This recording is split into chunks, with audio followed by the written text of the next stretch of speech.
안녕하세요. 한국인 전체를 통틀어서 한국인의 모습은 어떻다고 말할 수 있을까요? 한국인은 부지런하다. 한국인은 노는 걸 좋아한다. 한국인은 재주가 많다. 한국인은 늘 나눠지고 뭉칠 줄 모른다. 한국인은 자녀와 부모를 사랑한다. 한국인은 매정한 장사꾼이다. 한국인은 거짓말을 잘한다. 한국인은 남의 말을 쉽게 믿어준다. 한국인은 남이 잘 되는 걸 배아파한다. 한국인은 동정심이 많다. 정치를 보면서 저는 한국인의 진짜 모습, 진면목이 존재한다고 믿습니다. 왜 그러냐면 과거를 보면서 저는 그런 생각을 합니다. 한국인은 과거에 진짜 좋은 모습을 발휘할 때가 있었고 그렇지 못한 때가 있었습니다. 한국인에게는 진짜 모습이 있고 가짜 모습이 있습니다. 한국인의 진짜 모습이란 무엇이냐? 근면함, 열정, 억척스러움, 하면 된다 정신, 안 되면 되게 하라는 정신, 동정심, 컴패션, 재능과 예술성, 불의에 분노하는 마음, 오픈마인드, 솔직함, 예의 바름, 꿈과 희망을 갖는 태도, 그런 것들입니다. 한국인의 가짜 모습도 있습니다. 나태함, 무기력함, 알코올 중독, 게임 중독, 의처증과 의부증, 고립된 마음과 우울증, 약한 자에 대한 폭력, 자화자찬, 내로남불, 세상에 대한 분노, 남 탓과 사회 탓, 나보다 더 가진 사람들에 대한 시기심, 그런 것들입니다. 여러분, 이런 이야기는 중요합니다. 왜냐하면 일생 동안을 가짜 모습이 자기의 전부라고 믿고 살다 죽는 사람도 많습니다. 진짜 자기 진면목을 찾아가는 것이 인생의 목표이자 참된 의미라고 생각합니다. 지금의 한국인은 두꺼운 가짜 얼굴에 가려져서 방황하고 있습니다. 또 대통령이나 지자체장이나 정치인들은 그것을 조장하고 있습니다. 한 가지 예를 들겠습니다. 대부분의 사람들은 가계의 지출을 계획합니다. 현금이 죽을 때까지 매일매일 그냥 주어지는 형편이 아니라면 자산이 한정되어 있기 때문입니다. 여러분의 자녀가 만약에 현금을 달라고 합니다. 부모라면 먼저 자녀가 그 큰 돈을 다룰 수 있는 능력이 있는지 없는지를 판단하겠죠. 그래서 현금보다는 먼저 능력을 키워줘야 현명한 부모일 것입니다. 대한민국은 부자 나라가 아닙니다. 대한민국 금수저를 물고 태어나지 않았습니다. 대한민국은 흙수저입니다. 원자재를 사와서 그걸로 뭔가를 만들고 되팔아야 먹고 살 수 있는 나라입니다. 다른 나라에 없는 기술과 특허를 보유해야 먹고 살 수 있는 나라입니다. 개인은 그 안에서 끊임없이 배워야만 좋은 직업을 가질 수가 있습니다. 정부의 자산, 개인의 자산, 기업의 자산 전부 한정되어 있습니다. 능력과 지혜가 있어야 한정된 자산을 잘 운용할 수 있겠죠. 그런데 평등을 좋아하는 사람들이 언제부턴가 기본소득이라는 말을 계속 쓰고 있습니다. 청년 기본소득, 재난 기본소득, 청년이니까 기본소득이 필요하고 재난이 일어났으니까 기본소득이 필요하다. 개인은 어떤 대가 없이 정부가 주는 돈을 받으니까 이익이죠. 분명히 내 것이 늘어났으니까요. 국회의원이나 장관이나 도지사도 자기 개인 돈을 쓴 게 아니니까 이 사람들도 반대할 이유가 없습니다. 인지도가 상승하고 유권자들이 좋아할 수 있겠죠. 그럼 이 돈은 누가 낸 것입니까? 이 돈은 미래의 누군가가 냈습니다. 미래의 누군가가 갚아야 됩니다. 기본소득 말은 좋지만 좋은 것은 어감밖에 없습니다.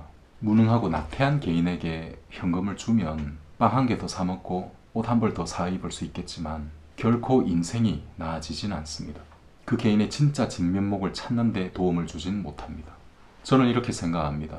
더불어 잘 사는 세상이 정말 이 시대 정신이라면, 평등이 그렇게 중요하다면 국회의원도 뽑지 말아야 합니다. 평등 세상을 주장하는 사람은 자기가 남들 위에 가겠다고 권력을 요구해서는 안 됩니다. 남들과 같아야지 왜 자기 편은 장기 집권을 해야 되고 법 위에 날아다닙니까? 국회의원의 과도한 특권은 불평등의 상징입니다.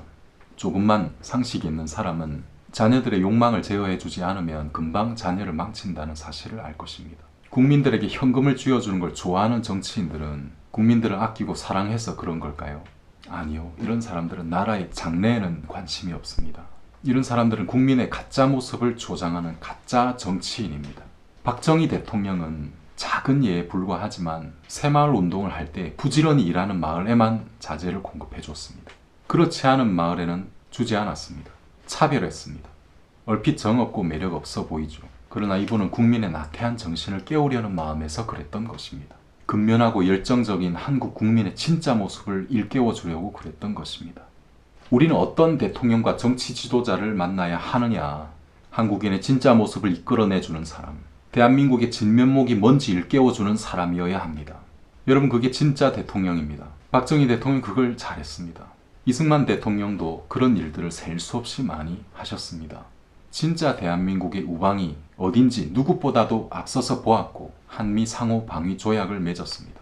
문재인이 닫아버린 원전 산업, 이승만 대통령이 국민소득 80불 시대에 원자력 연구소를 세워서 시작했던 일입니다. 문맹률 80%의 국민들에게 글씨를 가르치고 그 가난한 시절에 초등학교 의무 교육을 시작했습니다. 인재들을 발굴해서 수천 명의 유학생들을 국비로 해외로 선진국으로 보냈습니다. 한 가지 한 가지가 만약 그때 안 그랬으면 지금 어땠을까 상상도 할 수 없는 그런 일들입니다. 현재 그 사람의 부정적인 모습도 있지만 그 사람의 진면목을 찾아서 끄집어내 주는 일, 오늘날 백종원 같은 분도 외식업계에서 그런 일들을 잘 하시더군요. 나태함을 깨부수고 음식이 장난이 아니라는 사실, 속여서 팔 수 없다는 사실, 진짜 장사를 하는 법을 가르치시더군요. 이분뿐만 아니라 각자의 자리에서 드러나지 않게 그러한 일들을 하는 분들이 우리 사회를 지탱하고 더 좋게 만들어가고 계십니다. 세월호 사건도 제가 참 안타까웠습니다. 이분들에게 필요한 건 보상금뿐만 아니라 인생에 찾아온 불행을 이겨나갈 수 있는 정신적인 힘과 위로입니다. 사람의 인생에서 가장 큰 고통은 사랑하는 사람을 잃어버리는 것입니다. 이분들만 그런 경험을 하는 것이 아닙니다. 우한 폐렴 사망자 방송 찍는 시점으로 130명을 넘어섰습니다. 오래되지 않은 과거에 북한이 대한민국 여객기를 폭파시켰습니다. 아무도 생존자가 없었습니다. 천안함 폭침시켰습니다. 연평해전이 있었습니다. 대구 지하철 가스 폭파 사건이 있었습니다. 백화점이 무너지고 한강대교가 끊어졌습니다. 해마다 수없이 교통사고가 일어납니다. 노인과 어린이들이 실종됩니다. 누구 잘못입니까? 누구 탓입니까? 그 누군가를 원망하고 세상을 증오해봤자 잃어버린 사람은 다시 돌아오지 않습니다. 그때마다 그런 사람들이 국가에 대하여 이런 보상금 저런 보상금 요구한다면 이 나라는 머지않아 보상금 받는 사람들만 남게 될 것입니다. 가짜 정치인들과 가짜 대통령은 그럴 때 이렇게 약속합니다. 안전 때문에 눈물 짓는 국민이 단 한 명도 없게 만들겠습니다. 책임질 수도 없는 말, 책임지지도 않았던 말을 했습니다. 너희들의 혼이 천만 촛불이 되었다. 미안하다, 고맙다. 무서운 말들을 했습니다. 이런 말 하는 사람들은 가짜입니다. 본인들은 하나도 안 슬프면서 피해자들이 가짜 솔루션을 찾도록 조장하는 가짜들, 개인의 불행을 정치적으로 이용하는 가짜들 때문에 피해자들 역시 가짜 모습에 갇혀버리는 것입니다. 국민에게 현금을 주지 말고 능력을 키울 기회를 주어라. 그러면 스스로 일어선다. 이것이 진짜 보수의 세 번째 정치 원칙입니다. 돈을 줘서 개인 살림이 나아지는 것이 아니라 돈을 벌러 올라갈 수 있는 사다리를 줘야 합니다. 돈을 줘서 마음의 불행이 치유되는 것이 아니라 극복할 수 있는 마음의 힘과 정신의 위로를 찾게 해줘야 됩니다. 국가가 아니라 개인이 커야 합니다. 기업은 국가의 생명이다. 이것은 진짜 보수의 1원칙입니다. 한미일은 동맹이다. 이것이 2원칙입니다. 현금을 주지 말고 능력을 키워라. 이것이 3원칙입니다. 특히 이 세 번째 원칙을 통해서라야 국민 개인은 행복에 근접해 갈 수가 있습니다. 이 세 가지 원칙 안에서 대한민국은 정말 선진국이 될 수 있습니다. 세 가지 중에 하나라도 어긋나면 대한민국은 진짜 대한민국을 경험하지 못하고 시들어버리는 꽃이 됩니다. 좋은 멘토는 그런 일을 합니다. 진짜 저 사람의 진면목을 발휘하는 데 걸림돌이 되는 게 뭘까? 그걸 찾아서 걷어내주는 일을 하는 것이 좋은 멘토이고 좋은 부모님이고 좋은 선생님이고 나아가서 좋은 정치 지도자입니다. 여러분, 현재 이것이 대한민국의 진짜 모습이 아닙니다. 한국인의 진짜 모습. 저는 우리 시대에 아직 오지 않은 대한민국의 전성기를 그려보고 꿈꿔보면 가슴이 뜁니다. 영영 제 눈으로 보지 못하더라도 괜찮습니다. 가슴 속에서 희망을 가지면 그것은 이루어진 실제 모습입니다. 오늘도 들어주셔서 감사합니다. 구독해 주시고 늘 찾아주시는 분들께 감사드립니다. 건강에 유의하시기 바랍니다. 다음에 또 뵙겠습니다.